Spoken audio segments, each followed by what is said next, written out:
It's time to call this meeting to order.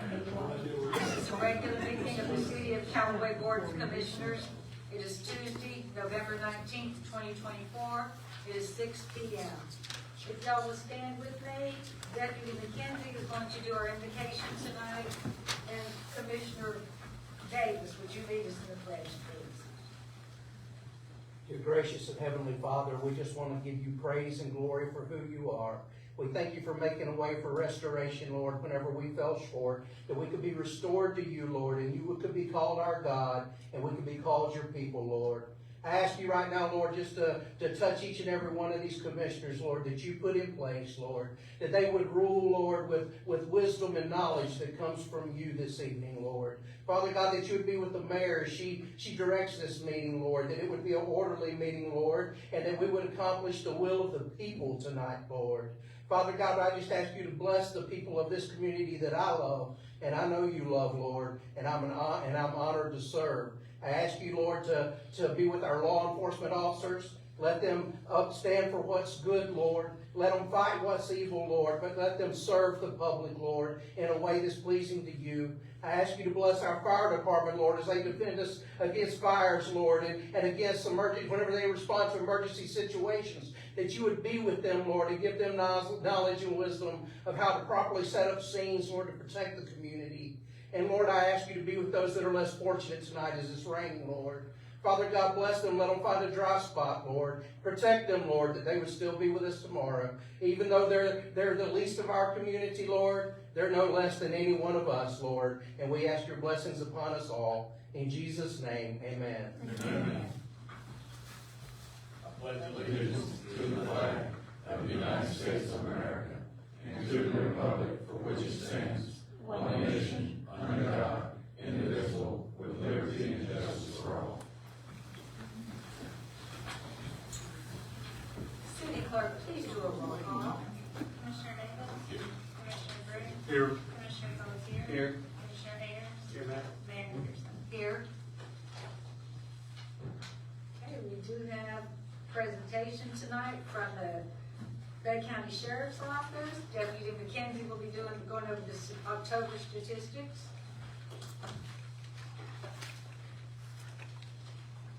This feels like the Kit McKenzie meeting tonight. Just want to go over our October stats. It's a pleasure to be here. Calls for service, 1,083. Miles patrolled, 26,950.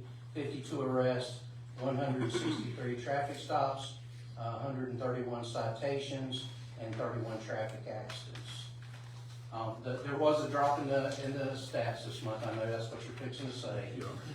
But I want to point out that both Deputy Martin and I took leave during the month of October. I was gone, as you know, for a couple of weeks, and Deputy Martin is a great asset to our community. And when she's gone, it's very much noticeable in the stats. There's not as many tickets written. Whenever we put her in this position, I told you she was the best person for this job. If you remember, I told you she was a cross between a couple of our movie actors, and you know, Dirty Harry, I think, was one of them. But she really does a great job for our community. She serves with compassion, and anytime she's gone, you're going to see a drop in the traffic accidents. The traffic citations. That's just always going to be. But what we were seeing also is a drop in the other four areas, accidents, arrest, all this. I'll tell her to drive better because apparently she calls them when she's working. I'm glad to see the traffic accidents down. I can't, you know, the arrests, they always fluctuate. But the more traffic stops you make, actually, they also contribute for more arrests. The arrests were less than, for the entire year, they were less. Whenever you come across and do a traffic accident, you come across other crimes that lead to arrest. So working traffic is not always about writing tickets for speed. It's not always, you know, there's a lot of other things to work traffic with, but then there's other benefits to working traffic. Well, y'all are doing a heck of a job. Well, thank you very much. Thank you, and thank you all for your support during our Veterans Day event. Absolutely, we loved it. Thank you for always asking us to be a part of your events. Are those statistics just for Callaway? Yeah, these are just Callaway. I'm sorry, but you're not supposed to be asking questions from the audience. But I love you, yes, ma'am. Okay, do you want to address the other or the discussion we were supposed to have, city manager? Yes, I received a phone call from before the meeting. They had a corporate meeting over in Destin today. They have been caught trying to get back in all this weather, and they requested to be at the next meeting due to not being able to be here for the discussion. That is. That's really really wrong. wrong with it. Okay, so we will go on to the mayor's instructions. Do we have any additions or deletions to the agenda? No. Okay, and just because we do have a few new faces, public participation, just real quickly, when I call for public participation, we actually do that. Each one of the agenda items you can speak on, and so once you're recognized, come up to the podium, state your name and address, then your 3 minutes will start, so you have 3 minutes to address, you know, say whatever it is you want to about that agenda item. At the end of the meeting, if you want to speak about something that wasn't on the agenda, the same thing. When you're recognized, come up, state your name and address. Unfortunately, anytime you speak, you've got to state your name and address so that she has it for the record. And then your 3 minutes start to speak on your non-agenda item. So we will go on to approval of minutes. We have the minutes of the October 22nd, 2024 regular meeting. Did anybody have any comments on those minutes? Anything? If not, I would entertain a motion. Motion to approve October 22nd. Second. Okay, we've got a motion and a second on the October 22nd minutes. All in favor say aye. Aye. Any opposed? Okay. Then we'll go on to our agenda item number 1. This is a public hearing, so we'll open the public hearing. And the first item is ordinance 1106, rezoning a property at 5206 Collins Street, and this is the second reading. City Attorney. This is ordinance number 1106, an ordinance rezoning from residential R8 to residential R6, that certain parcel of land lying within the city of Callaway, Florida, containing approximately 0.32 acres, located at 5206 Collins Street, parcel ID 24878000000. All is more particularly described in the body of the ordinance, repealing all ordinances or parts of ordinances in conflict herewith, and providing that this ordinance shall take effect immediately upon passage. City Manager, did you want to say anything about this, just a review? The property owner submitted to the city a rezoning application for the property at 5206 Collins Street from its current zoning residential R8 to residential R6. There have been no changes. This is the second reading. If you have any questions, we can have Mr. Fryer, I think the property owner. Anybody have any questions? I have some, not necessarily a question, but comments. Because the property owner and actually the builder involved with this particular property, that area over there is somewhat of a senior area, and they have both been involved in helping some of the other property owners, particularly after the hurricane, etc. So I just want to commend them for that, because more of that is necessary, and really thank y'all for what y'all have done and what y'all probably do in the future. So I know two of you are sitting over there. So, thank you. Okay. Anybody else? Did anybody in the audience want to comment on this item, on the ordinance? If not, if somebody would like to make a motion? Motion to approve ordinance number 1106, rezoning of property at 5206 Collins Street. Second. Okay, we've got a motion and a second. If there's no further discussion, City Clerk? Commissioner Davis? Yes. Commissioner Graves? Yes. Commissioner Pelletier? Yes. Commissioner Ayers? Yes, ma'am. Commissioner, Mayor Henderson? Yes. Okay, move on to agenda item 2. Resolution number 24-21 is the fiscal year 23-24 final budget amendment. Resolution number 24-21, a resolution of the city of Callaway Bay County, Florida, adopting the final budget for fiscal year 2023-2024 and providing an effective date. City Manager? This is basically where you zero everything out. This is the final one. This is what will be reported. I had just a couple. The first one and the last one. I know all the others I remember talking about, but I didn't understand. The first one says water meters. Mr. Schultz, would you come up and explain?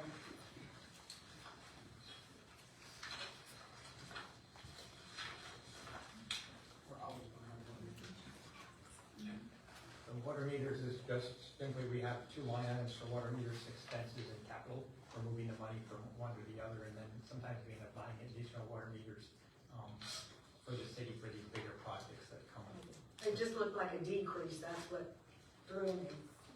Because we went from 95,000 to 59,575 in water meters. It looked like we increased utility expansion. Yeah, the utility expansion is the capital portion of water meters, so it's just Okay. moving the money from one Okay, fund to the other. okay, from When it comes operating to to capital, capital. we move it down. Okay, and then the last one may be a similar kind of thing.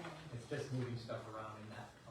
Some of it was the CIP fund, we got some of the money in for the funding at the last minute that wasn't in the budget, so we Okay. recorded that revenue in the budget. Okay. Anybody else have any question or comment? Okay, thank you, Mr. Schultz. Thanks, David. Nobody has anything. Did anybody in the audience want to comment on resolution 24-21? Seeing anybody? We need a motion. Motion to approve resolution 24-21. Final budget. Second. Okay, we've got a motion on the second. If there's no discussion, City Clerk? Commissioner Graves? Yes. Commissioner Pelletier? Yes. Commissioner Ayers? Yes, ma'am. Commissioner Davis? Yes. Mayor Henderson? Yes. Okay, we will close the public on to our regular agenda. Item number 3, ordinance number 1107, rezoning of property located at 157 North Battery Drive.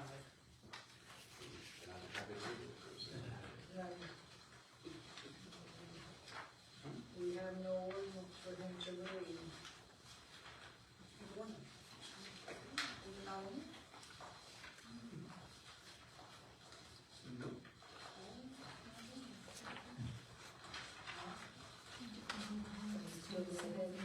Well, if she pulled up,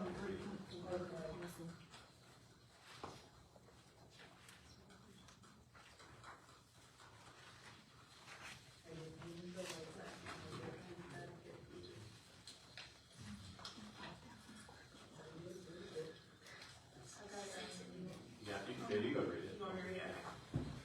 Ordinance 1107, an ordinance rezoning from R6M to R5 that certain parcel of land lying within the city of Callaway, Florida, containing approximately 3.415 acres, located at 157 North Larry Drive, parcel ID at 06129000000, all as more particularly described in the body of the ordinance, repealing all ordinance or parts of ordinances in conflict herewith, and providing that this ordinance shall take effect immediately upon its passage. Okay, so city manager, Mr. Crown.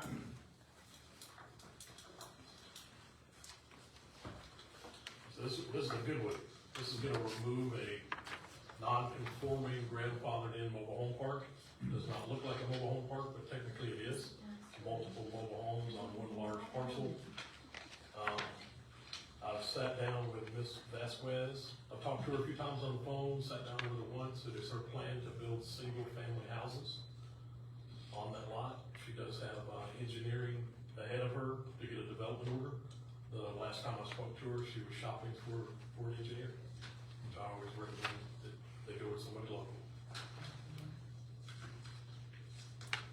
Just a few minutes ago, the planning board did recommend approval to the commission, as I recommended approval to them. What are they gonna do with the mobile homes that are on that property now? I'm not sure. I would imagine some of them are in decent shape. I would imagine they'll be moved elsewhere. If it's within the city of limits of Callaway, we'll make sure they meet our requirements. how many single-family homes would she be able to build on that piece of property? Good question. Okay. It's gonna depend on how good of a job our engineer does, and make sure it meets our requirements as well with the land development Now, regulations. what is the difference in R6 and R5? She's going from a required 6,000 square foot lot to a 5,000, so the density would increase just a little bit. Yes, not much. It seems like that's what people are looking for, not a huge yard. Exactly. Anybody else have any questions? Yeah, the retention pond is there, who's responsible for that? That is privately owned by her, By her? and I would imagine her engineer will use that as part of their stormwater efforts.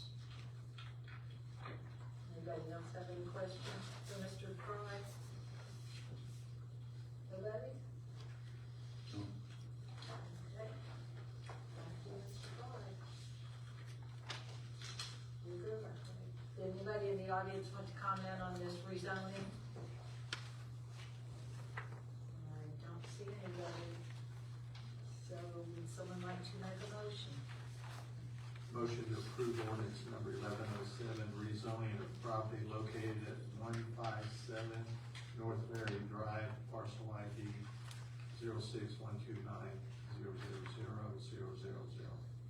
Second. Okay, we've got a motion and a second. If there is no other discussion, city clerk. Commissioner Pelletier, Yes. Commissioner Ayers, Yes, ma'am. Commissioner Davis, Yes. Commissioner Griggs, Yes. Mayor Henderson. Yes. Okay, now we go on to item number 4, FlexNet software. I know this is something we've all been waiting for a while, so we're anxious to hear about this. Go ahead, city manager. So the studies have come back. We're gonna be placing 2 poles. We're actually going to use the current pole that's at our transfer station that is owned by SBA. We are in negotiations with them right now. We've got approval to have our antenna placed up on there. That antenna is going to be high enough, along with the repeater that we'll need to put at Sandy Creek on another 100-foot monopole, for us to be able to get a 99.99% read across the whole entire city without having to do drive-bys. This is the system that, you know, we've been discussing for probably 2 years now. We've been trying to get this project going. 8 years. 8 years, yes. Man, wow. Been around that long. That's before me. So this is the contract that we have to have with the software and the equipment as a whole. This is their requirement. This is their, basically, you know, their agreement with the city. I did send it to Kevin. Kevin gave it its blessing, and so this is a standard contract that they use with everybody. We have to have this in place before they'll start. At the next meeting, we should have a contract proposal from SBA, because we'll have to enter into an agreement with them. We will have to rent space on that tower. Currently, right now, that is on our property, and SBA pays us a rental fee, so we're gonna be looking to offset costs and see what we can do to make sure that we at least get a zero offset for the project. I still expect us to be ahead of the game on payments and everything, so that'll be coming up in the next one, but this is for the software, and once this contract is approved, they will order all the equipment. If things go to plan, we're looking at February startup. Okay, and this will allow us to shorten the time some between the reading and when the bills go out, correct? Yes. I mean, it won't take it all the way, but it will shorten. Well, we should be able to shorten, that's our goal. This, just so everybody understands, we'll be able to read the whole entire city, basically at the push of a button. We currently now have a box that goes into a vehicle that we hook up, has an antenna, and we drive the whole entire city, and we read the meters as we drive by. It's automatically picking up every meter across the city. It can pick up, sometimes it'll pick up 3 or 4 blocks away, but it goes through and it picks up everything. With this system, we will be able to do a complete pickup with just the push of a button. Another thing too that this will be able to do is we'll be able to set expectations so that if a meter is running consistently for a specific amount of time, it can throw a flag in the system for us to say something may be wrong in this house, and we can send a tech out to say you've got a leak. This should cut down on our number of leaks, because now we don't know that there's a leak until we go through again, and all of a sudden there's this massive consumption. So another thing too, if somebody has an issue with their meter, they'll be able to come in, they'll be able to pull it up right there on the spot. Now, if somebody comes in and they go, I think something's wrong with my meter, we have to send a tech out. Tech goes through, does the readings and everything else, then he comes back, and then we have to get that. Sometimes, you know, those take days to resolve, or we hope to be able to resolve issues just very quickly. They'll be able to look and see, they'll be able to pull the reads, the history of the meters. And that tells us a lot. And you'd be surprised, we can look at histories and be able to say, this is a toilet runner. And one other thing, if you could clarify, I know in the past people have said, well, if you have this, then you won't be meter readers, but explain that we don't technically have people that are meter readers, but they do other duties, so this is not going to result in a loss of personnel. I mean, currently we're gonna say, we don't foresee it because we don't know what to expect. We do have 2 positions that are there. It only takes 1 to read, but it takes 2 to do everything else in between. And that's what I wanted to make sure people understood, that we're still gonna need those techs because they do a lot of other things. They go out and do all the individual checks. They also can do everything from change out meters to all the disconnects that have to happen. Those all, that generally takes several days to do disconnects. And then, of course, at the same time, when we do a reconnect, when somebody pays, we have guarantees that they pay by 3 o'clock, we'll have it on the same day. So, so they have to go back out, and it is very much a daunting task in that department. But, right now, we don't have really any expectations. We know this is going to make us way more efficient, one of the things too is we're trying to speed up this process of being able to get things into the system so we can get the bills out quicker and maybe speed up our, our due dates and stuff like that as we get better and go through the system. It's gonna take a lot of training on the front end. We'll need to get somebody within the city that's real specialized with the system and knows it real well, so, but ultimately, I've been told they have great support. We have, that'll be able to support this, just, it'll be similar to like what we have at Springbrook. No. I imagine that support will come at a cost. Or, Some of it's gonna be built in, some of it will be built in, good, because we have training and everything that's built in good, to, on the front end. perfect. Anybody else have any questions, comments for city manager? I also made sure that, y'all have the final proposal, that has the, basically, is it 5 years? Six. 6 year, the 6 year costs of how this works out. Your first initial cost, and these were all budgeted because we had these numbers before. We're pretty, I think we're pretty close on the budget. David can scold me if I'm wrong, we might have been off a little bit. The budget includes the first year installation, the rest is expenditures in future years. There you go. What did you say? We have the first year budgeted in this year's budget, Okay. and then we'll budget next year's and next year's Yes. budget to go out for Makes this. sense. But we make sure that y'all saw how it worked out. The initial cost up front, which is for the installation of the tower and all the equipment that goes up, and the installation of that equipment and everything, and then you get your first year service agreement, and then after that, it'll be a yearly cost. And there's 2 substations basically, right? One in Callaway and one out on Sandy Creek. Yes. Do you have anything, Commissioner? I know this is one of the things you've been anxious for, so I didn't know if you had any comment or question. I knew at one time we discussed about eliminating some positions with this. And I know what the city manager was saying, but we'll talk about that another day. I do have some questions, but I'll talk about it during commissioner comments, which has nothing to do with meters. Okay. Anybody else? Commissioner Briggs? Well, going through this, putting my magnifying glasses on. But several questions. One, the modules that we have in our current meters, are they satisfactory for picking this up? Or we will be changing modules or changing meters? Now, the iPearls work with this system. Okay. All through this, they're talking about the servers, and that the servers are actually their servers, is that correct?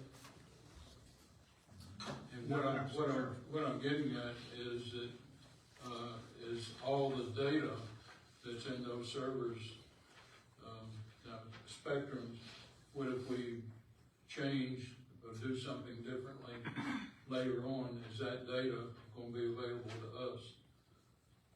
I can get those questions answered, I don't have that. You should have sent it to me earlier, and I could have answered them all at this meeting.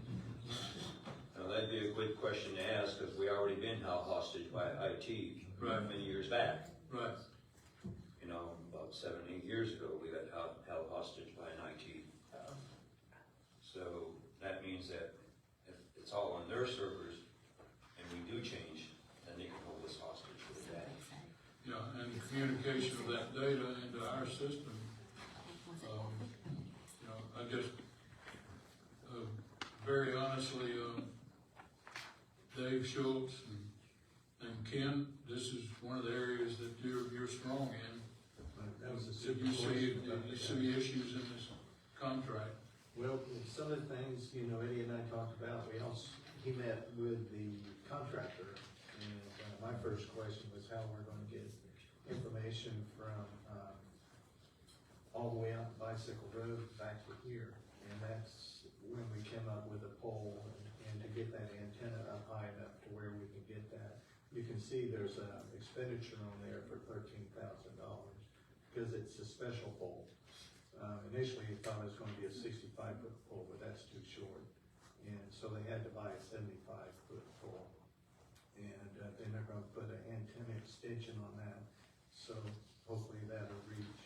And we did talk about frequencies and things like that, so I'm confident these guys have will be able to fulfill their obligations. And it was a great question about the data, I didn't quite think of that, if it's proprietary or if we change contractors at some point, can we get that data? Because it is our data. Right. So, it's a great question. And, some of the questioning on that, according to the contract here, is only, going back a year. You can go back further, but if a citizen asks for, a little bit more data, do we have that? So, I'm sure, city manager, customer service, and, y'all going over it, but there are timeframes within the contract and, servicing it. Some of it's 48 hours, if, something is going wrong. So some of that perhaps needs to be looked at. It seems like, I guess, a standard contract, all, 10 pages of it, And it does say that the customer data is, it's ours.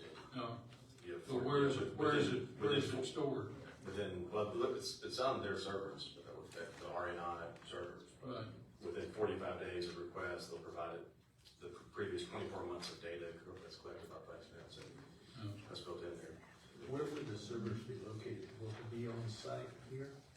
Yeah, it sounds like this is like a managed services contract, so Okay. I would imagine it's. So we could probably request them to make sure they store our data. And, hard drives are removable, so, Right. We might have to purchase a new hard drive every year or something because it gets filled. But that means it'll be available. Well, and part of in the contract is temperature control storage of the server. Is it theirs or is it gonna be in our, It's not been said it was gonna be on our, but I can double check that. okay.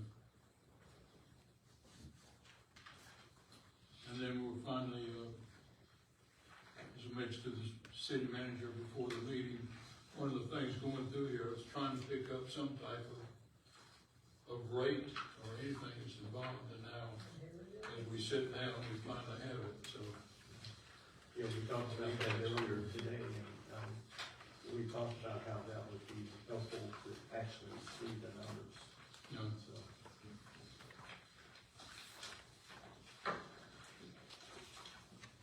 That's all I have, and some of my questions I'll give city manager or David later. Anybody have anything else? Before we open it up to the public? Did anybody in the audience want to comment on the FlexNet software? Not seeing anybody? Mayor, if I can make one other comment. Bob, you recall years ago now, we had actually had 4 techs out there. And due to the way that we've changed the meters and the way we were able to read them, we at least got down to 2. But 2 is about as low, and I understand why. 2 is about as low as we can go on that. Probably so.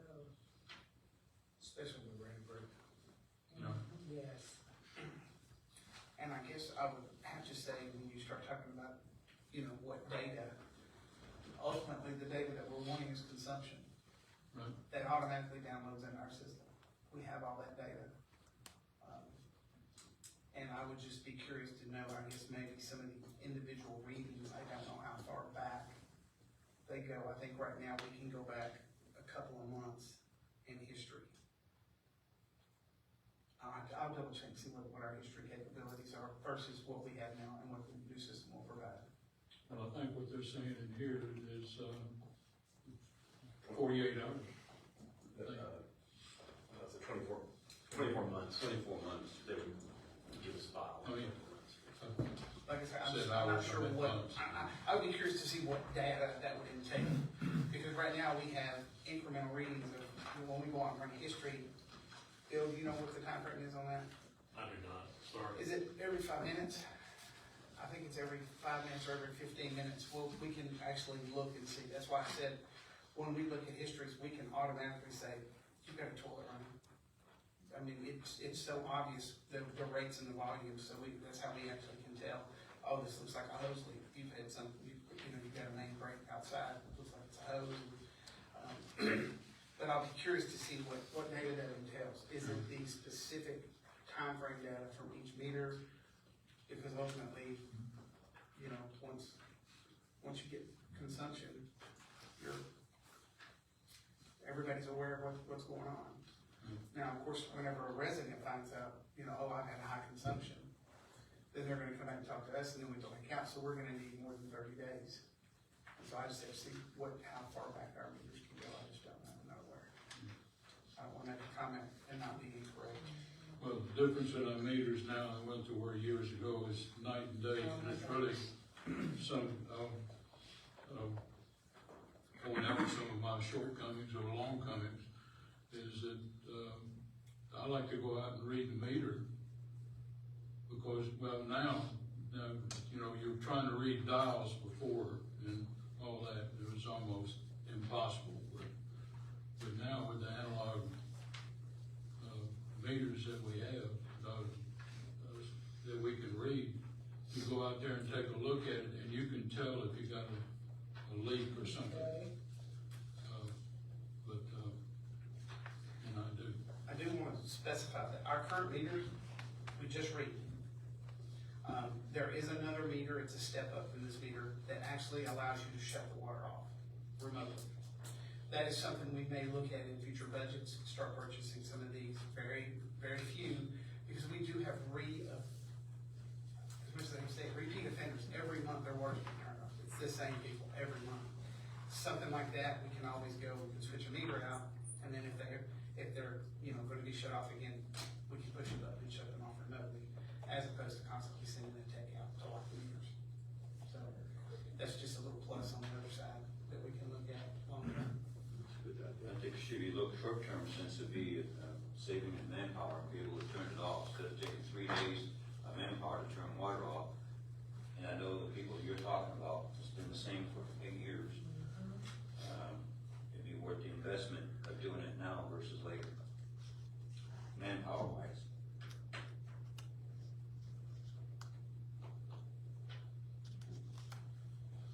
Anybody else? And, Mr. Henning?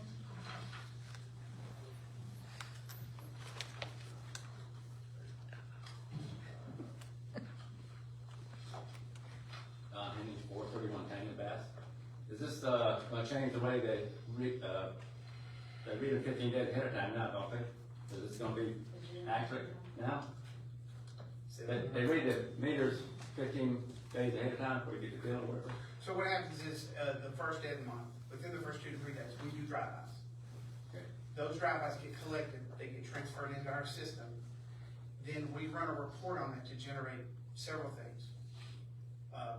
High consumption, misreads, it's a whole myriad of things that can happen. I mean, sometimes you got meters that aren't reading at all. Sometimes you've got meters that are overreading. Sometimes meters just get missed. And in a case like that, we then generate another report, and we then send the techs out to go back and check it, recheck all these things. I know right now, if you have a water leak, you have to wait another 30 days before you find out if you really Correct. went over. Is that gonna help? Is that help us there or not? Yeah, we've been talking about, and they said that we can set up basically parameters that say, if water was running for 24 hours straight, consecutively, it can send an alert, and then we can go in and look at the alerts and see what's going on, and then contact the resident. So we do hope that that's going to cut down on the high consumptions. Okay. And a lot of the high consumptions that we have are ended up being the people that end up walking away Right. and leaving us Sure. with astronomical bills. Yeah. Right. Okay, thanks. Thank you. Did anybody else have any comment or question? No? Okay. if you don't mind. Go ahead. Alex Weiss at 536 Tracy. I'm curious for the data analytics, right? You say that there's the ability to set it up for auto reads, right? If there's a leak or something. I mean, how's the system actually going to be designed? I said that because I have a background in that. And I mean, it does take a lot of manpower to set up these systems. So curious how is, this new software going to actually manage that? So the new software that's coming in is actually, they're related with the company that has meters. So setting it up should be a pretty easy transition once they were able to get the stuff up on the towers. Now, I'm not the expert in this. I stayed at Holiday Inn Express last night, so take that as it will. I'll give you the best answers I can give you, but you can't hold them to heart because I'm not the representative. Supposedly, you know, the people that manufactures and the meters, the operators, they come from the company that also is doing this. So as far as, you know, they're not hooking up to a system they're not aware of, if that makes sense. So what I'm curious about is, you know, locally here, who's gonna actually be monitoring, you know, those high flow rates, right? Or setting up the limits of, you know, within 24 hours, we had 120 gallons flowing, you know, something along that aspect. Well, I can only say that this is things that I've been told that other cities do. So I can't imagine that just won't be set up on the front end, so that, you know, just kind of, we can decide where our parameters are and they can just be put in. You know, you can just set up an alert you can set alerts up on any system. Right now, our alerts are on consumption. When something comes in and it's high, boom, it flags out and throws it, we have to check it. So in this case, I can't imagine that this is going to entail much. It should be tailored on the front end as part of our training to be able to set this stuff up. That don't be too big of an issue, but I don't know. I've not never seen the system. We did talk about that a little bit, and that was something that we could get if there was someone that was having a high flow rate for a couple days, it should flag it for us and we can contact them, or we can, if it's an abandoned property or someone's not there, we can shut it off. We have sent someone out to do that. Yeah, and again, I speak just based off of my background, that requires manpower to determine what those thresholds are, right? So I'm curious, I mean, how is that being built into the system? If we're looking at utilizing this software to do early detection and to help out, okay? Because there's a great system, you know, as long as it's set up correct, I'm a huge advocate to it. But, I mean, if we're trying to build a business case to it, and it doesn't actually accelerate, you know, progress, that's just my big concern. We're happy. I think it's gonna do really good for us, and there's something they've been trying to get for 8 years, and believe me, we're gonna be all over this. So Yeah. if it They'll doesn't work set up out, the parameters and then we'll be the ones that monitor because we'll be the ones that get the alert.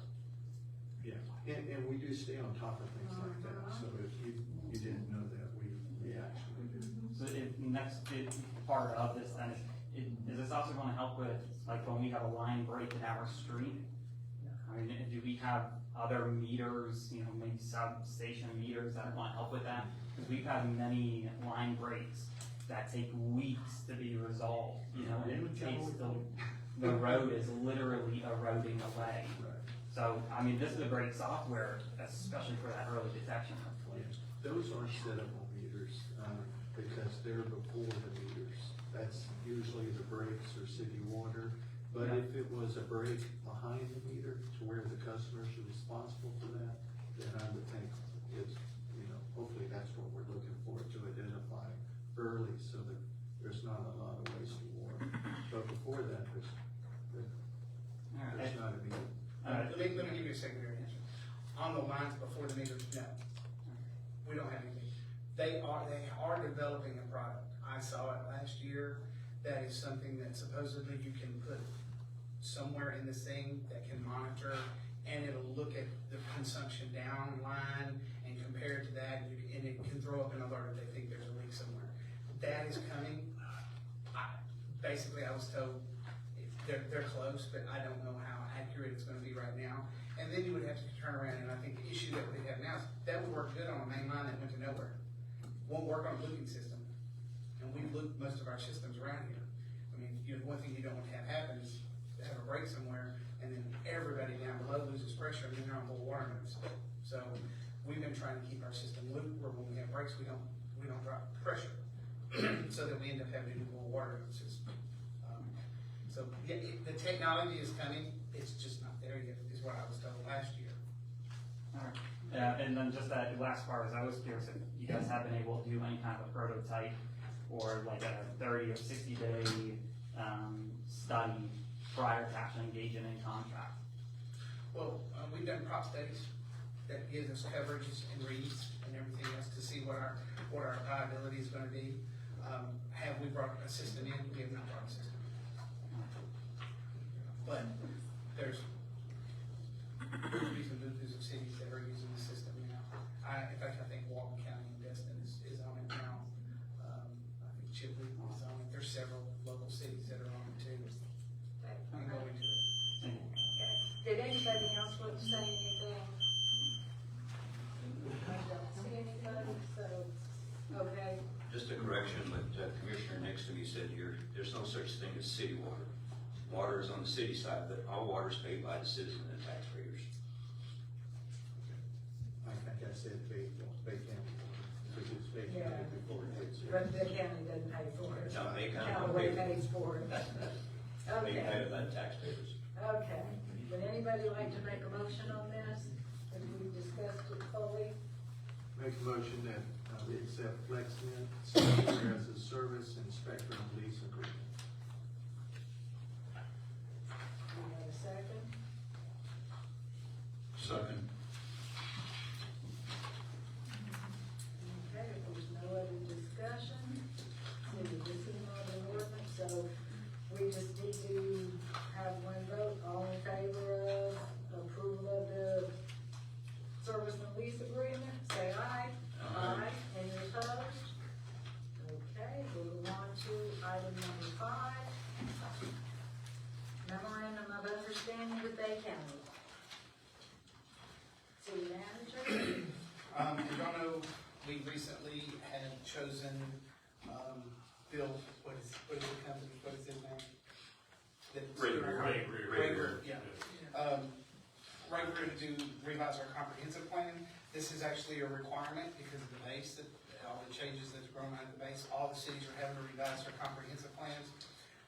As part of the required revision, money was allocated to the county, and the county is going to be reimbursing us for this, so it's a no cost to the city. So this is the memorandum between us and the county for them to reimburse us for that component of the There is 100% reimbursement. Okay, wonderful. Anybody have any comment or question for city manager? Not seeing anybody. Did anybody in the audience want to comment on this memorandum of understanding? I don't see anyone, so would someone like to make a motion? Motion to approve memorandum of understanding with Bay County. Okay, we've got a motion and a second. So, all in favor, say aye. Aye. Any opposed? Okay, motion carries. We'll go on to item number 6, plat review for East Bay Park. City manager?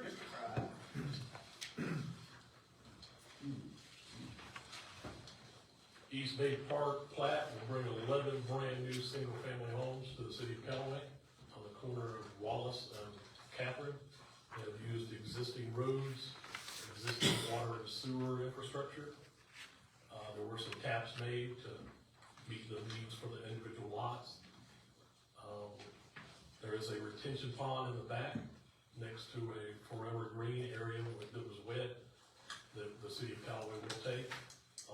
It's gonna be very low maintenance, easy for us to run around with a Z-turn or a Boomax. Not a whole lot of weed eating at all to do. We did that on purpose, trying to keep these retention ponds as low maintenance as possible, since we're taking on more and more as the city grows. Richard with Dewberry, the engineer of record, is here tonight, along with Mr. and Mrs. Farrell, the developers. If you have any questions. Do they want to say anything? Possible. Or do they want to say anything? You don't have to, I just wanted to give you the opportunity.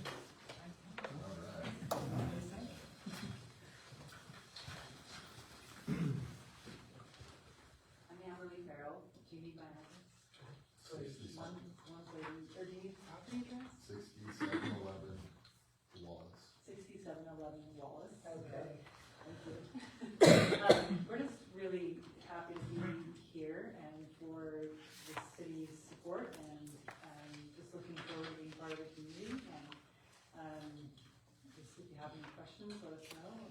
We just appreciate the opportunity to be here and, to work with you guys. And it's our first project in the market, and happy to be here. Anybody have any questions? I just want to say I live right down the street from there. Oh, okay. And you guys have done a very nice job, and the roads are nice and clean after the, cleaning things out, and they've taken care of the debris right away. Wonderful. And the retention pond is in place, and they've already sodded around it, so it's beautiful. So you're doing a great job, appreciate that. Thank you very much. Anybody else have any question or? No? Okay, thank you. Thanks. Did anybody in the audience want to comment on the plat review? Not seeing anyone, gentlemen, leave it back to us. Motion to approve plat review, East Bay Park parcel ID 07273-000-000 and 07272-020-000.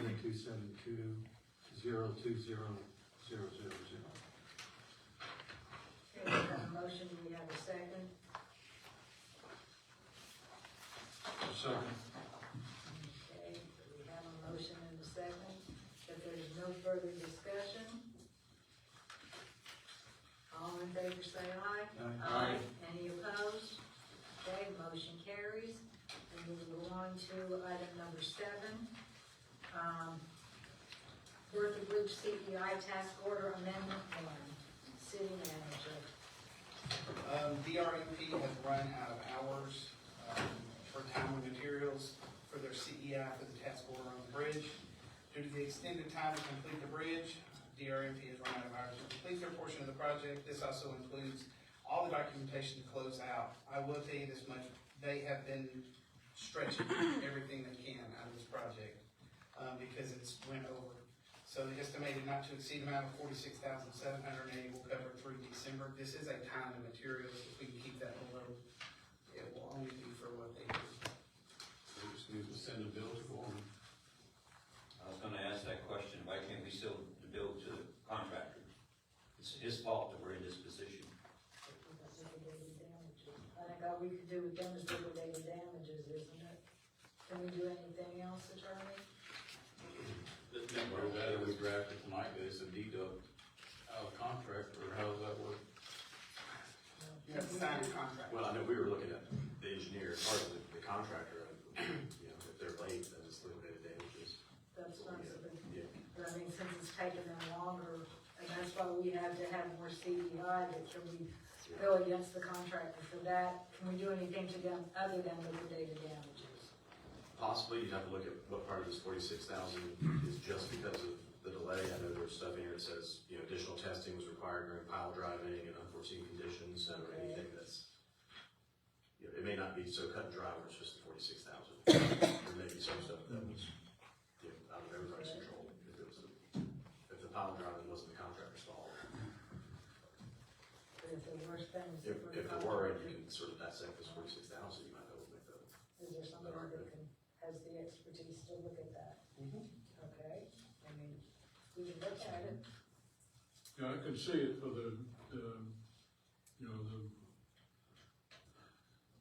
some of the issues we had with the filings and even some rain days, but that was anticipated. Those are kind of anticipated that we were looking for. I might only mention that because that's in there. It's in their estimates. Additional testing was required during pile driving and unforeseen conditions. But as far as the money for this, I can see some liquidated damages, possibilities and all. But how much of that, we're charging them $200 a day for the delay, and this is a question, I guess, for you, Kevin, is it normal that delay dollars go into paying for CEI and that type of thing? No, not necessarily. That's just gonna be a lump sum of money that you deduct from the final pay request, and if we, internally choose to apply that towards CEI, so I would say it's normal. It's just an internal function of, okay, we had, $25,000 of liquidated damages, we can use it to offset that. Right, well, we've increased it to 500, but not on this contract. We can't do anything on this contract. That's one of the things that, with this coming up, you know, if we wanna have this possibility in future contracts, where's the money coming from for the additional cost to the CEI? And they definitely have it. They're out there. It'll come out of infrastructure on it. That's the addition. But, I mean, technically, we could go ahead and approve this because it's nothing against the CEI, it's not their fault. But then we can also look at the reasons for the additional and see if any of that can go back against the contract. As actual damages, Right. as opposed to liquidated damages. PRMP is doing a great job. Mm-hmm. Yep, and it's not their fault. From when there's job out there for them to be, work out there for. City Attorney, what did we find out about that concrete cost? You were gonna- Yeah, I did. Again, not much of a lawsuit there. Because the design wasn't defective. It was going back to the original engineer, it wasn't a defective, they designed the bridge. It was just their quantity was off. So if the engineer came back and said, oh, well, we need to engineer another 100 feet of road or whatever, and charge it for us, I would say, absolutely, we're not doing that. But that's not my understanding what happened. I think it was just a quantity issue. And so it wasn't, we looked at it, there's all the cases out there on sort of defective design, the facts don't fit the law that's out there in Florida, I'll put it that way. And we are paying the quantity, the price is based on the original contract, so it's not a higher price for concrete than it would have been. Correct. It's the same as it would have been if we had had the correct quantity to begin Yeah, with. even if concrete went up 2,000%, we charge for it. We just had to have more than that quantity. Since we're talking about extension, last update was that supposedly the bridge was going to be done around Thanksgiving, which I don't believe, because when I was talking to CI when I was out there, he told me end of December, which is a different story. So, which date is correct? What the CI has told me, or what's in the report? The latest report was saying Thanksgiving. Right, I know, but he They personally, may- CI told me end of December. Okay. So, in the meeting, they said they felt like they were gonna open it the week of Thanksgiving. And so, they stated that, the contractor stated that. We know that's not gonna happen. I mean, there's no way. So, but we are a lot closer than further away. It may not look like it, but the south side is compacted. They're now compacting with shoulders. They should have that done this week. They're forming up to pour the guardrails. I believe that's first of next week. And then they're already starting on compaction on the north side. So, once that compaction gets done, they're asphalt. The minute they asphalt, we're gonna put a temporary striping. We're gonna open the bridge. Now, completing the project, I just want to get the road open at this point, then I'll worry about, the flood at the end. Do I think they're gonna meet the Thanksgiving deadline? No. No. Do I think it's gonna be the end of December? No. I think it's gonna be somewhere in between. But that's my guesstimate from watching and knowing what's going on. I'm not an engineer, but when that concrete is poured, it takes 30 days to cure, according to CEI. So if they haven't poured it all yet, how are we gonna open before that 30-day time frame and accept responsibility? He says, well, we could probably open, but then the city can probably accept the responsibility of any damages. So, The concrete's already been poured, it's passed. He's talking about the guardrails. Guardrails.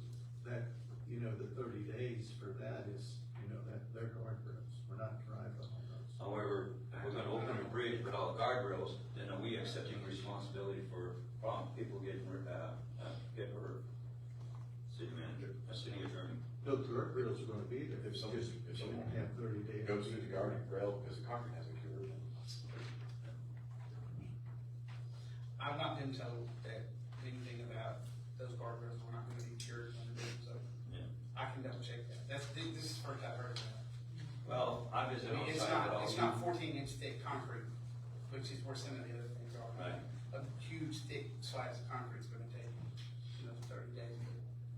I'm just going by what CI told me, that's all.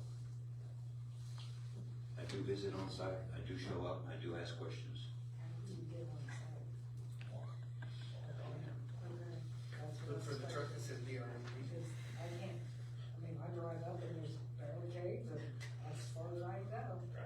I go up there, when they see me, they end up driving over to me. And I get my information.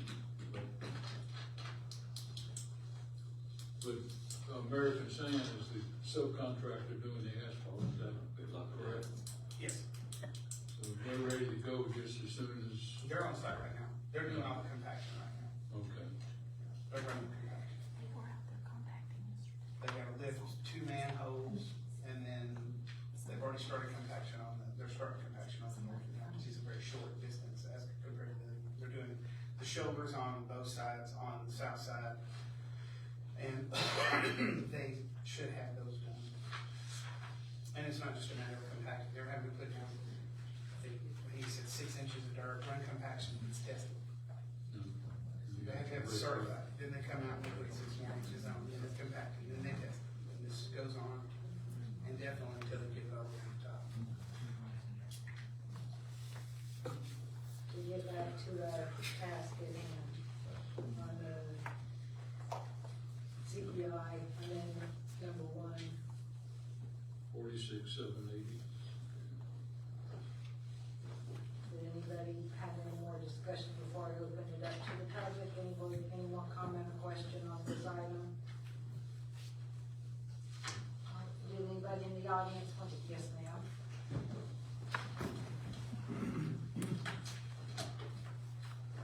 Yeah, Military 7724 Shadow Bay Drive. In the contract, it says that when the contractors submit invoices, the city withholds 10% of that payment. Can that payment be used, that 10% be used to pay this CEI, or if not, what is that 10% being withheld for? What is it used for? If you want to explain what that The is. 10% is retainage. It's just basically a little safeguard we keep holding back. And then when everything checks off and it's signed, then they get their final payment plus all the retainage. But either way, contract is, we just have to follow the contracts and whatever Kevin says we can do about it. They may be able to, if you look for set-offs, like we talked about at the park, when you have retainage, if we're allowed to do that under the contract, we'll look at these from that retainage. Anybody else? Yes, sir. Brad Custer, 216 Main Road Drive. Did anybody ask, you got an inspector on site the whole time they're working? Yes. There's one guy out there that's doing continuous inspections all Yes. day. He's up there all day. That's what the accession of money is for, is to. That's the person these people are talking to, they come up, there's a DRMP truck out there. So they're paying the guy 40 hours a week to sit out there and watch guys work. Yes. Okay, and then you have 3 other people in the office that are doing what? Well, Megan. Well, I've worked for engineering companies. Do it. I've worked for engineering companies, I know how they build. As far as. And all the inspections I've seen, they come out, they do an inspection, they leave. Yeah. They'll come back and do an inspection, when you get the next phase done and leave. They don't sit there for 8 hours a day or 40 hours a week. We can cut those inspections down. If we want to save the money, we can cut those inspections down, but whenever they run through and they do compaction, or they do something and it's left out, there's nobody there gonna be able to double check it. And you're asking the CEIs to certify that that the bridge was built right and by the spec. And That's they've what been they're doing this the whole time, but maybe in the future we should look at that. But, I can't see us changing that now. But they're only there for the activity. Correct. And, they may do something for 2 or 3 hours, whatever, and that takes care of that activity, so it's not necessarily 40 hours a week. It's whatever they're working. Yeah. Whenever they're working. This says 10 weeks, 415 hours. That's 40 hours a week. You have to plan that they're gonna work 40 hours in a week, even though they haven't been doing that. I mean, that's why I said, this is a not to exceed contract, meaning we're only getting charged time and materials. So in the best case scenario, and they work 40 hours a week, that would be the cost. We know that's not gonna happen. I mean, that's just. Okay. In their calendar, this is all for extended days that contractors liquidate damages. Anybody else want to comment? Okay, gentlemen, y'all have any more question or comment before we make a motion? Somebody would like to make a motion?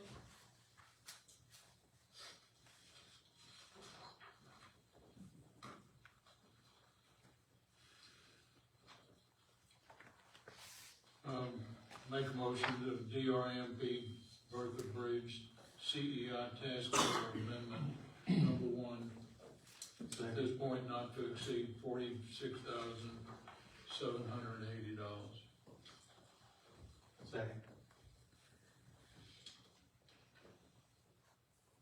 Could we, I don't know, is it all right for me to ask about amending a motion?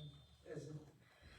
Okay, no, but I wondered, do we want to amend to also have somebody look at what time could we possibly charge back to the contractor of this? Well, I mean, I think that'd be a separate item. We're gonna do it anyway. You don't need a motion for that, we'll do that. I've got notes. Okay, so we don't need a motion for that, okay, okay, wonderful. Okay, so we've got a motion and a second to accept the amendment. So if there's no further discussion, all in favor say aye. Aye. Any opposed? Nay. Okay.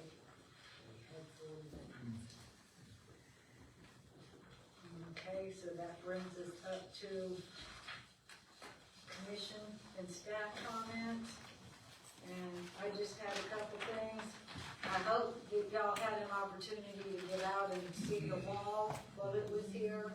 It was a great opportunity for people. I know some people have not been able to get to Washington DC to see the actual wall.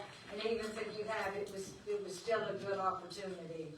And, you know, we appreciate the Veterans Council, Bay County Veterans Council for going to all the trouble and bringing it here.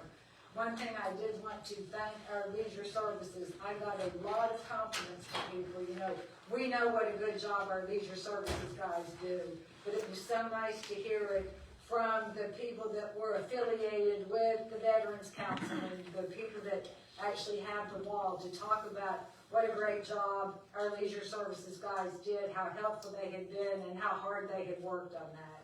And we also got some compliments from people that had not been in Callaway before on our parks, which was very nice to hear. So that again goes back to leisure services and the good job that they do. So, let me see what else I wrote down. Not too much. That probably is enough for me. But thank you all leisure services for the good job that you do. So we will go ahead, Commissioner Davis is not here. He stepped out a second. Commissioner Briggs, you want to go ahead and we'll go back to him. Yeah, I just want to add that, the people out there helping us on the wall, we had quite a few volunteers. I think you were volunteers, My sister and I. several other people, and very honestly, they were necessary.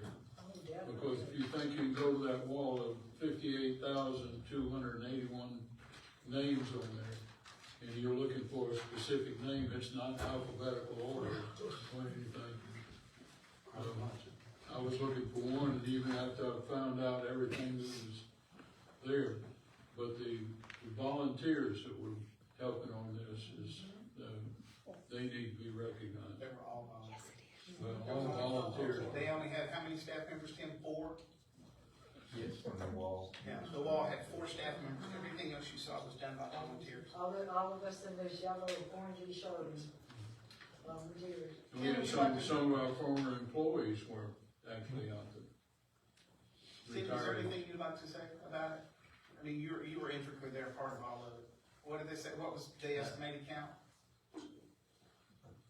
I think the mayor got a little higher count than what I had heard. I had heard a little over 5. I had an email from Joanne McPhee, who was kind of in charge of all us volunteers, and she sent out an email and said they had about 1,000 school kids go through, local school kids, and they had about 5,500, they estimated about 5,500 visitors other than the school kids.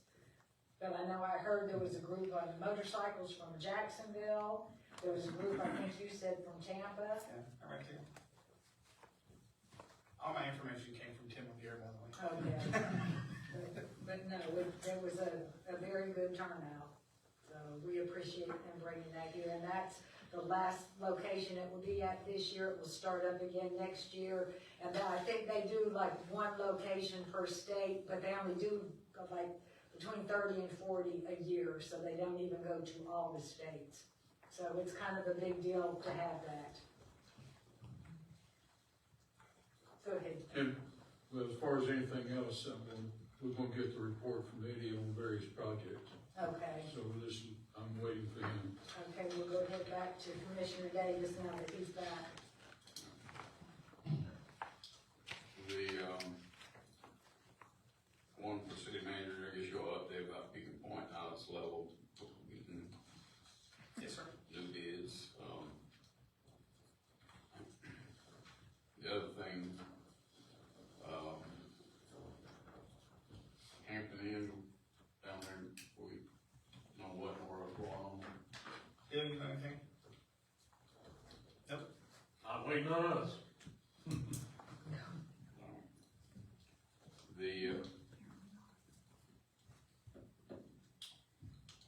The graveyard over there, so, Cemetery.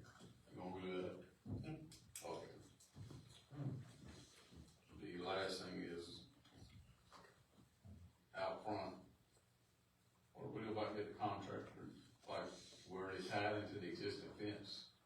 Can't they at least fix the raggedy areas that they left and tied into on the vinyl fence coming into the complex? I'm talking about the property The white fence. on the left side, on the east side. There was a couple existing white fences there Yes. that were all Correct. damaged. Yeah. They're still damaged. I know that, Tim, y'all went out and treated them, right? And we sprayed them, We sprayed cleaned out. them, we straightened up a few. Yeah. And we were actually gonna go in and try to spray them. And that's private property, we can't touch it. That's private property. But we have been going in, and Tim did do some straightening of some of the poles, and we're gonna talk to the property owners and see if they'll let us help out a little bit.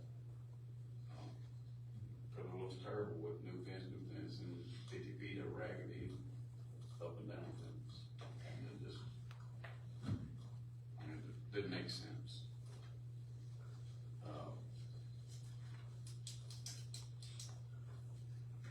And that was it right now. Okay, Commissioner Pelletier. Just a few if I could. City manager on Kimbrell, that street's been blocked one side for a while. What happened down there? Are you talking right there? By White's? White's? Yeah. Yeah, that was, we had a main break right, Bill. Come on, explain that real quick. One of the contractors working for FPL doing all this underground What I heard. drilled a small hole in the side of our 16-inch force main, sewer force main. Right there, it was under the edge of the road. We hate cutting the road, but we just had to. We made the repair. They have currently been sent a bill. They're working on an expired ticket, locate ticket through 811. And I do not anticipate having any problem with them paying that. They willingly admitted their guilt. They were just got in a hurry, working on an expired ticket. Okay, I'm just wondering if they're gonna leave that we leave it time and time again on sidewalks and roads, how long are we gonna leave it that way? Cause I've got some complaints. Okay, I'll check. I was out yesterday, but Eddie, didn't you say it was paved? No, No? Okay. I'll make sure that we get, Next it's time. on the asphalt list, make sure we get it taken care of. Very soon. All right, thank you. City manager, when that payment comes in, I'd like to see that invoice and a canceled check, please.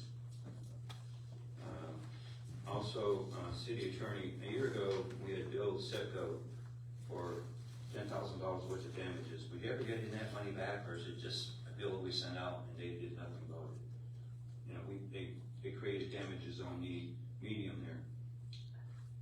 And you told me you sent a letter to Setco. Yeah, been over a year. The gas station? Yes. Yeah, they created $10,000 worth of damage.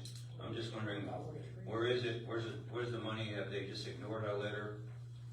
Because we talk about liquidated damages, but we never follow up. We send letters out and we don't ever follow up. It's like, I know and I understand that FPL has been breaking more than just sewage lines.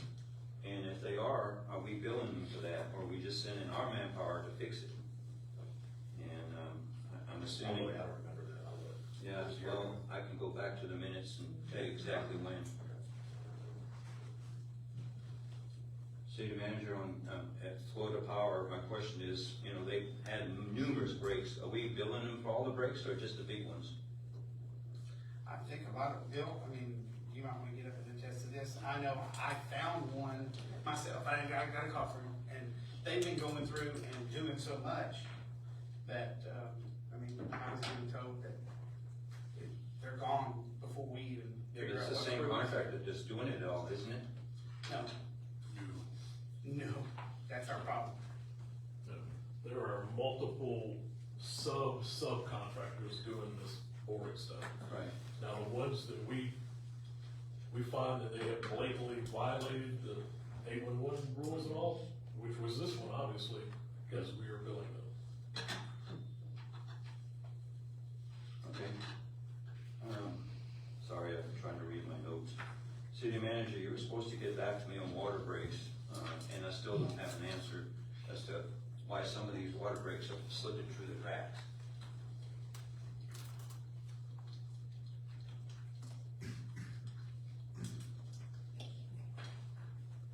Bill, would you like to come up and explain the process? I know what the process is. I want to know what we're going to do to fix it. You've already explained the process to me. It's just that I never get an answer as to why the process didn't work. I can't give you an answer. We have that last one on La Costa, for example, when they finally got out there, was gushing 20 feet in the air. That went on for 3 days. That's money coming out of our taxpayer pocket. It's like we have to pay the county, and I'm just wondering if we're ever going to try to get a handle on that. I know what the process is, but I think probably y'all need to look at that process and see, hopefully, again, I keep on talking about software instead of spreadsheet, and you all keep on ignoring what I say. I don't know why, in this day of age, we're using work orders on spreadsheets. Have we made any progress on that? We looked at a couple of different softwares that were just astronomically expensive, that were just basically just for water breaks. We're exploring basically two options. One of them is using our Springbrook software to generate work orders. Good. That's going to be a little tricky because it doesn't acclimate real well to be able to pull stuff out for different things, because a lot of times those run through our service techs. But we're seeing if we can't figure out a way to create a separate area for that. Bill, I know we had in the past tried it and it did not work very well. And then we're also looking at supposed to be getting a demo from iWorks on their module to see how it'll work. Okay.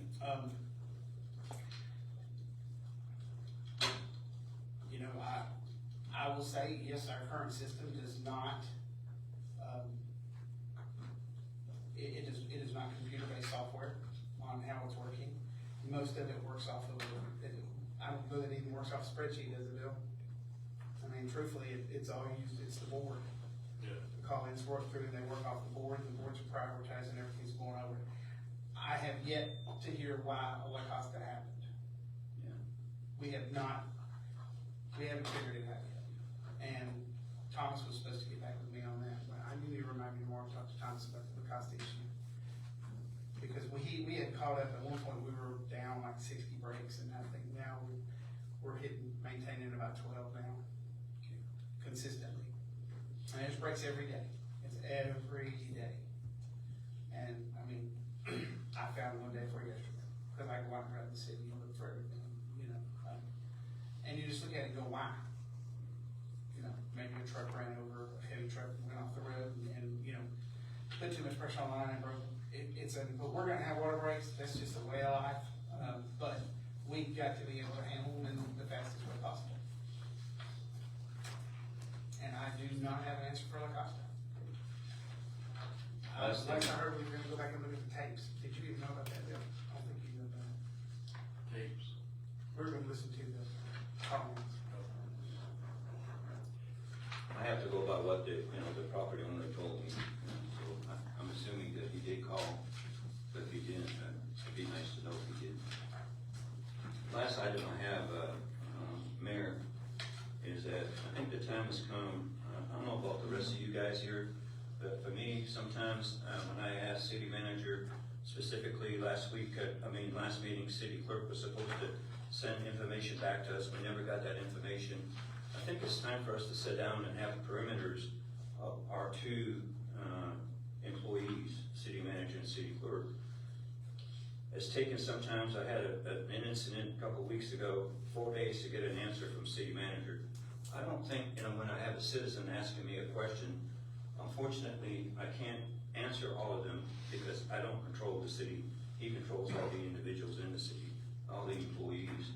And I think we need to really get together and set parameters as to what is good for our citizens and us. I think 2 to 3 days is too long to get an answer back from anybody so we can get back to our citizens. So if we could have a workshop or a meeting in January and discuss that, I would appreciate it. Well, or do we just want to put it on an agenda? We can put it on the agenda and discuss it. I just think we need to set parameters. We never have. The whole time I've been on this commission, I know there's been some discussion from other commissioners, and I think we need to set some perimeters, some guidelines to them, say Expectations of. and deadlines as to when you need to get back. I understand he's busy, and I understand he says, I'll call you back, and sometimes it's a day or two. Most of the time he's pretty good, but a lot of times it slips through. And I understand he has a lot to do. I'm not picking on him. I'm just saying is that we should have some perimeters as what is acceptable to us, and explain to them that, okay, this is what we want and what we expect of our two employees. So I'd like to put that on the next I think we need to agenda. put that on an agenda, Right. everybody kind of know to kind of have what your expectations Right. are. Right. And we'll talk about it and we'll come up with something that's realistic. Fair enough? That's it. Thank you. I agree with Bob. I would like to have a workshop so we can discuss several. Workshops, you can't solve anything. A workshop is still a public meeting. What's the difference if it's a workshop or we put it on the Right. agenda? There's other things I'd like to discuss, and Put just them on get the a agenda. discussion going. Put it on here. Put it on the agenda. Yeah. We talked about that before, that you said you had like 40 items or something, and we said, put it on an I agenda. can't say 40 items. Well, I knew there were a lot of things that you wanted to. But I wanted to talk about election and things like that. Right now, we do our elections in April. I'd like to see us move to the later time frame where we can get greater participation. Well, I things mean, like wouldn't that take a charter change? No. Because it's in our charter. I know, but that's one of the things that's exempt from. I mean, that's something you could put on an agenda. I think Panama City Beach is doing that, or just did it. Panama City, you want to, right? Yeah, They- Panama They're City probably Beach gonna do is right. in The it. beach actually approved it, and the city went Yeah. right behind them. And did they have anybody running this election here a couple of weeks ago? No, I think they did their April election. They're looking Yeah, at it for so the they next. didn't have anything. They're looking for the future. So yeah, I mean, put it on an agenda. But I think that's So we can make a decision about something. If it's a workshop, we make no decisions, you still have to bring it back to a meeting to discuss it, so just put it on an agenda and we'll discuss it. Okay. I think Bob's suggestion was good though. We need to set expectations Sure. for both Ashley and So we'll, our city manager, and I think they have to be upfront and clear.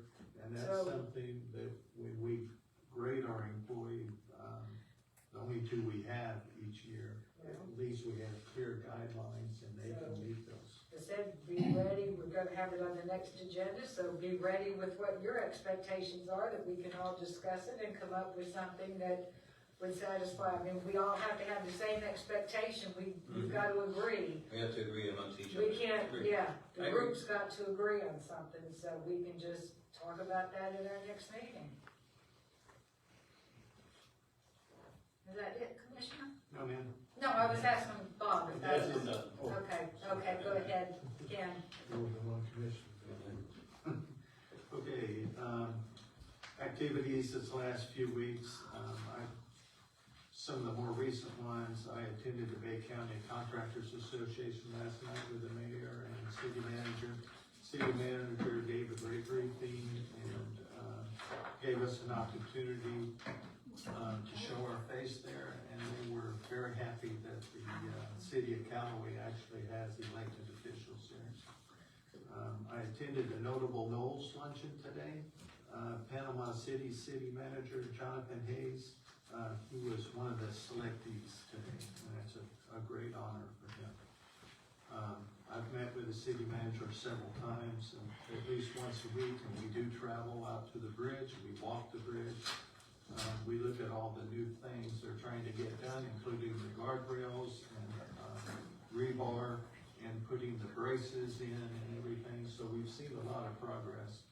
And, they're doing a good job. It looks like they're trying to get things done. So, the Vietnam traveling wall, Tim, great job out there. I mentioned this to him before the meeting, but, the grass just looked great. Major General McQueen actually gave opening comments. He was in full uniform, although he's retired. A little jealous because he still fits in his uniform. He looked great and, had some great things to say. One of the things I gotta realize, and I didn't realize that until today, talking with the city manager, they only visit 38 sites a year. So we're one of 38 sites throughout the United States.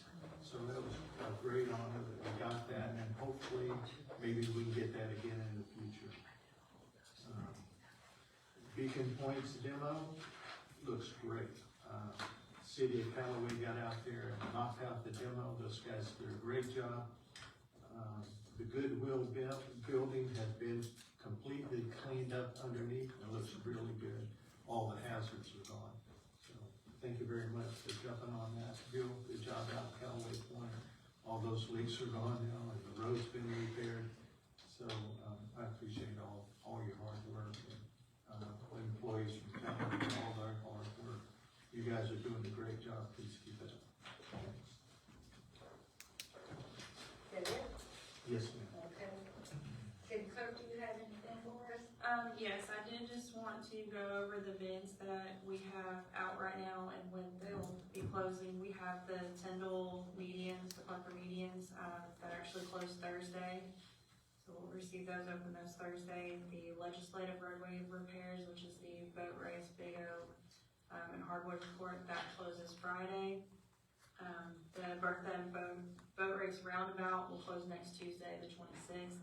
And then Beacon Point is out and it closes on December 6th. Four of our several that we've got going on right now. Okay. City Attorney, you have anything for us? Okay, City Manager. I'll tag on to Beacon Point. We did complete that demo. We're waiting for all the final paperwork to be submitted. Basically the invoices from the haul off, from the dumpsters and everything. That will then go into finance. Finance will calculate that, and then that bill will be given to them for them to pay. Of course, at the same time while that was going on, we did get approval from the state. They went ahead and pushed everything real quick on the removal of the demo. We were happy about that. So that already went out to bid, and she said when that was gonna close. We have been out working on the cemetery project. City manager, before you go past that, since you're talking about Beacon Point. The original bid on that Beacon Point was for 2, have we changed it to 3, as far as, when I said? 2 phases.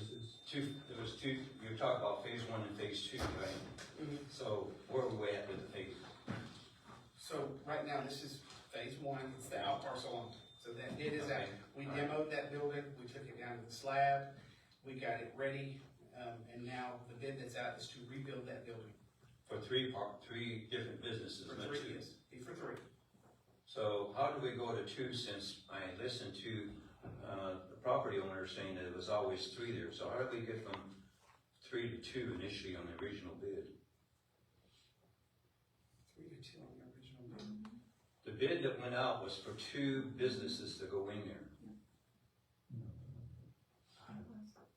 Is that the other, Pardon? the other portion to it? No. I'm talking about the out parcel, the out parcel. No, the out parcel, as far as I know, it's always been for 3 businesses. Not that I'm aware, not that what I've read in the minutes and seen out there. City clerk, wasn't it for 2? The original bid was for 2.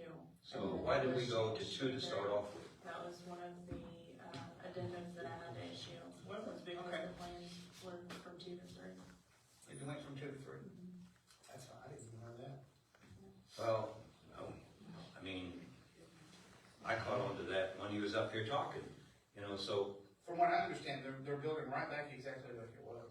Well, it can't be exactly, well, yeah, now, because what we did, at the original bid was only 2 businesses going in there versus 3. It's still gonna be the same Same size, 5,000, right. yeah, square feet. The units themselves are just gonna be smaller than I seriously had no idea it was 2, I always thought it was 3.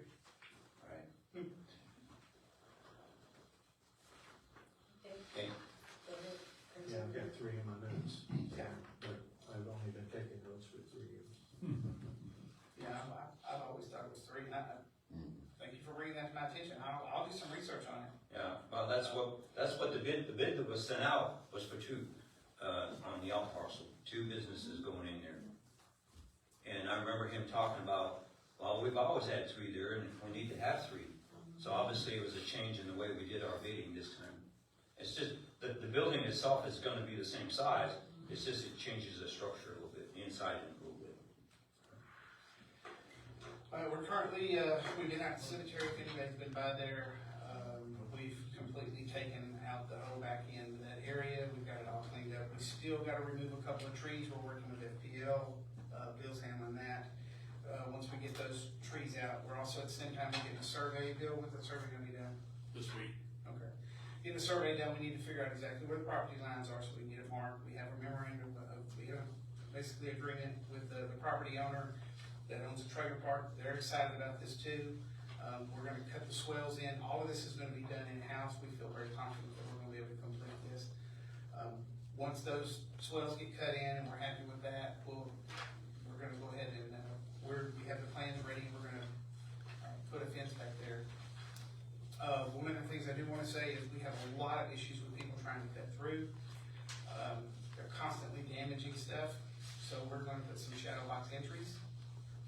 I mean, they're gonna tear the fence up no matter what, so we're just gonna put what they call shadow box entry. That's where people will be able to walk through from that backside as opposed to tearing our fence down, which we know will happen. It's just easier to go ahead and acknowledge and put it up so there won't be any damage. And then we'll continue to move on around to the other. We're still working on the properties over where the retention pond is gonna go. Right now, we're just working on getting the flow outside of the cemetery and getting all that done. The fence, are supposed to be doing the decorative fence on the front. That's supposed to start, I think, next week. Tim, is that right? Next Wednesday. Next Wednesday, okay. They're gonna start with putting the decorative fencing back up on the cemetery. Also, as part of this, you know, we're really doing a lot of work in the back. We're disturbing the dirt. We're gonna be bringing crushed concrete in. To basically, we need to make that road solid back there so it doesn't get all messed up because we've disturbed the ground. So we put crushed concrete on there. And also, we went ahead and taken care of the roadways in, and we're gonna be adding crushed concrete through the front of that. And then that'll pretty much take care of our cemetery. Tim and I have been going over the community center at Gore Park. Those 3 things We have went over it with a fine tooth comb, I received several comments from the commissioners, and we incorporated those in. We've made one final request for some revisions that we feel like are necessary, and some things that just needed to be changed because the wording, on one page didn't match the wording on the other, and we hope that to go out to bid, within the next week or two, so we can get started on that project. Sandy Creek, the sewer at Sandy Creek. That project has been a nightmare. We got environmental clearance today, and we can't believe it. I signed it this afternoon and sent it off, and so that's gonna open up a lot of that project, and hopefully we can go ahead and get it going. I'll be honest with you, I don't know what that means at this point. The state keeps bogging us down, but environmental clearance is one of the toughest things. Hugh Thomas, we had to make some changes in that one, because the state, the funding was coming through HUD. HUD didn't want to deal with adjacent properties. If we deal with adjacent properties, we're gonna have to do we're technically gonna have to do environmentals on those. Of course, we all know that road that's going in up there is gonna actually end up looping around the back of the complex and serve as a secondary exit, or even a potential entrance if we needed it during disaster management times. But, we've made arrangements in the plans. We sent them out to the state, went ahead and agreed to fast track it, and we've been given approval on that. I think we've got the environmental clearance on that one also. That was the big deal. And so that's Hugh Thomas. And then the lift stations, we are steadily, we have developed the bid specs and they are at the state. We're waiting on them to give us approval. We'll go ahead and put that out, and then we'll be putting that out for bid. And it was something else that I forgot about. Ashley didn't say it, but the city got its lab certification redone. Sorry. Yeah, you should have said that. Which is that's a lot. We actually had meetings. The state came in and they did a lot, but we successfully completed that. And so Ashley and then got their lab certification, so we'll be able to continue on with our lab projects. It does take a lot to get lab certified. These are all basically the sidewalk projects that the city gets. We have successfully gotten a project every year for the last 5 or 6 years. It is a grueling task, and that falls underneath the clerk's office, and they've taken it on. So kudos to them, because it's not easy doing lab projects. They're just vicious, but, and we've got several lab projects that are still coming up. I think our next one is at Bertha. We'll be connecting, basically, Bowcrest to Wallace, for connectivity for sidewalks. That one's been approved. And then after that, West Cherry Street from Tyndall to Bob Little. That is the next project that's been funded. And all these sidewalks, it's 100% funded. It's all being covered by the state. What it costs is it costs Ashley's manpower and a lot of manpower on this. But, I always say, these grants and this money's sitting out there. If we don't get it, another city will. So why not go ahead and take it? Especially if these grants are being reimbursed very well. Also, Brittany Woods, if anybody's been by there, we've got the fence up, the parking has been adjusted now. We got the curb stops in, we got all that. A lot of the row rail fencing is up now. Tim's group will be working on finishing out the dog park. We'll be adding some water in there, also getting some obstacles and everything in there. And we'll start looking at we have some concrete work that we'll need to do out there. That'll connect for some ADA purposes, so we'll be able to get people up to the playground and to the pavilions. Most likely we'll try to do that in-house. Is that right, Kim? Yes. Okay. Make sure I don't speak out of turn. And of course, really the last thing that we're really anticipating is putting a walking track out there. That's something we're gonna be working on, trying to figure out how we wanna lay this thing out and get it done. Of course, it'll start off as a dirt track, but and then we'll start working from there to see what we can do to get maybe a hard surface on that area.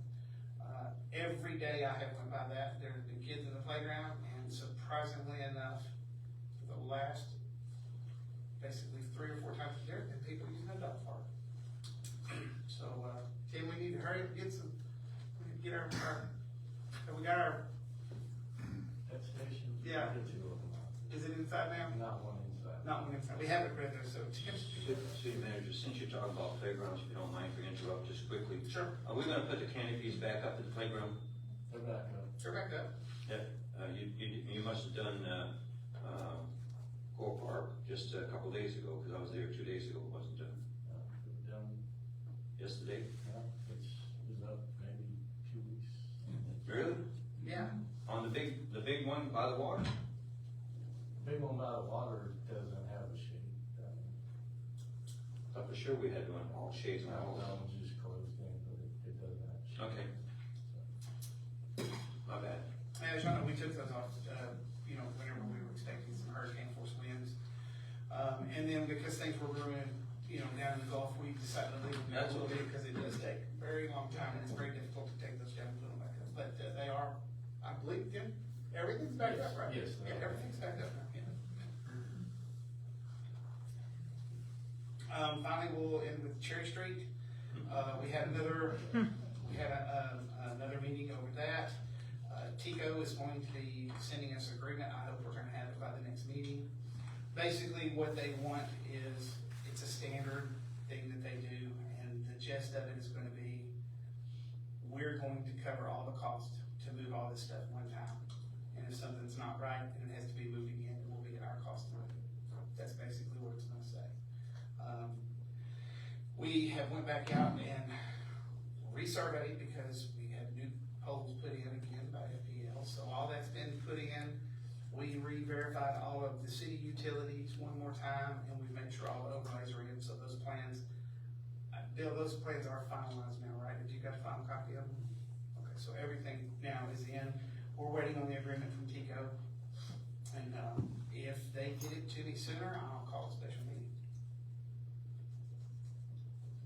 I'd like to be able to see that agreement, and also, as city attorney, we're gonna sign an agreement with Chico that if it has to be moved again, it's gonna be our responsibility. Does that really fit? Does that really fit for us? It's still our right of way. Right. And they're putting in our right of way. I mean, if it's limited to, based on the plans that we provided them, what's out there. That's what they're saying. And they go get, do an $800,000 contract, and then we change the plans on them, then I can see it, but. The current plan. Yeah, but. We wanna change the current plan, but I'm talking about future. No, long term, the statute governs and our franchise governs. No, it's just for. This would just be plans that are for, in front of them. hey, here's a set of plans, you got there to do $700,000 of work, and then if we change it, Okay, that's all right. what I expected. The current plans. The current plans that we provide. But that would be, again, I would hope that, that our engineer and everybody else involved is getting it right the first time. The right plans, right. Because if we don't get it right the first time, then we're gonna be talking about our taxpayers picking up the cost. I agree. When that contract comes in, I'll give it to Kevin. He'll be the first to review it, and then I'll send it out to y'all. Please. And we'll put it on that agenda. That's all. Did he cover the projects everybody wondered about? Okay, we will open it There's up. no date on when they're gonna start because we're still in the planning phase. Right. Okay, we'll go ahead and open it up to the public. Do anybody in the public want to speak? Melissa?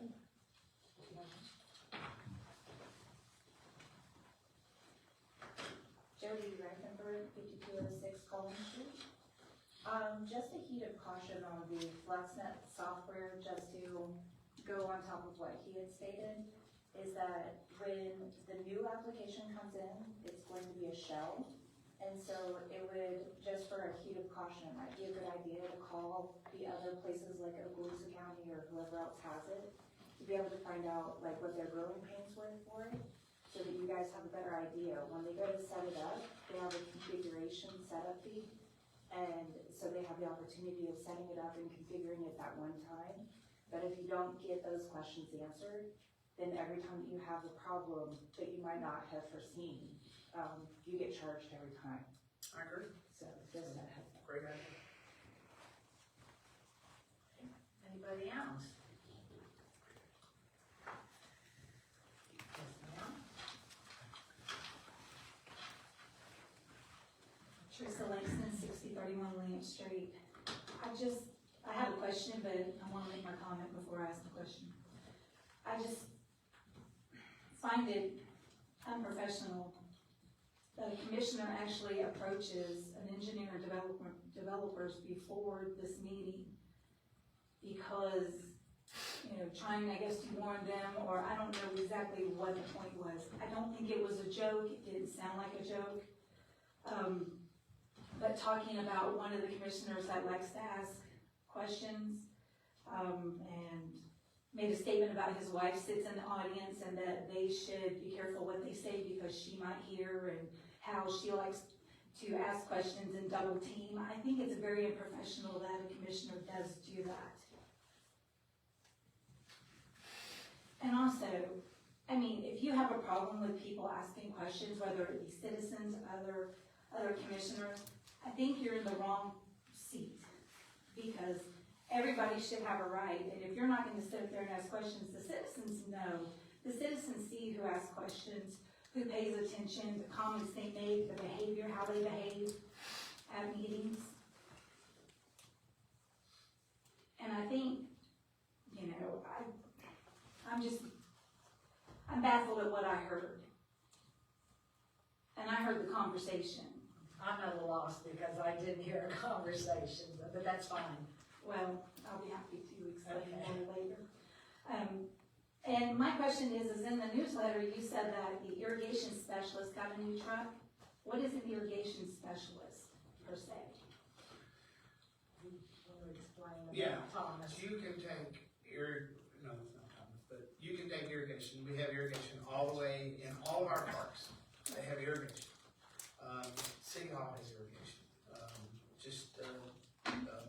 Our park, like I said, most of our parks have tons of irrigation, and the medians have irrigation. So we actually do have a guy that basically runs our irrigation. He does everything for the whole entire city. So you just run your planes, it takes care of it. He's constantly going and he checks, because you're always gonna have a head break, or you're gonna have something happen, or a line's gonna break, or something like that. And the biggest issue with him is that he's in a regular truck, and he's constantly having to run to get stuff. This way he'll have everything with him whenever he'll be able to go and be able to fix stuff. And it'll basically, you know, it's gonna look like a plumber's truck, is a good way to put it. That's what it's gonna look like. All right, I was just kind of curious, so. Yeah. Anybody else want to speak? I don't think I'm missing anybody. So, I think I got everyone, so we will go on to the announcements. Not a lot to announce. There's the potential for a planning board meeting on December 2nd, correct? Perhaps. Okay, the 3rd, okay. So we don't know for sure if there will be one, but there's the potential. And then our next commission meeting will be December the 10th. That will probably be the only commission meeting that we have in December because of Christmas. So just like we only have one this month because of Thanksgiving. So I'm gonna get to that. So we have the 3rd and the 10th, and then our Christmas in Callaway, and I think the agenda might show the 6th. Our Christmas in Callaway is actually December 13th. You know, it's the same as we do every year. It'll be in a big room. We'll have the tree lighting. Hopefully we'll have Santa Claus for the kids. So everybody make sure you come to Christmas in Callaway. And I think those are all of our announcements. Other than that, I would just want to say everybody have a very happy Thanksgiving. Don't eat too much. And that's right, famous last words. So I would accept the motion to adjourn. Okay, we've got a motion to adjourn, so we are adjourned. Everyone have a good evening. Try not to keep too fast.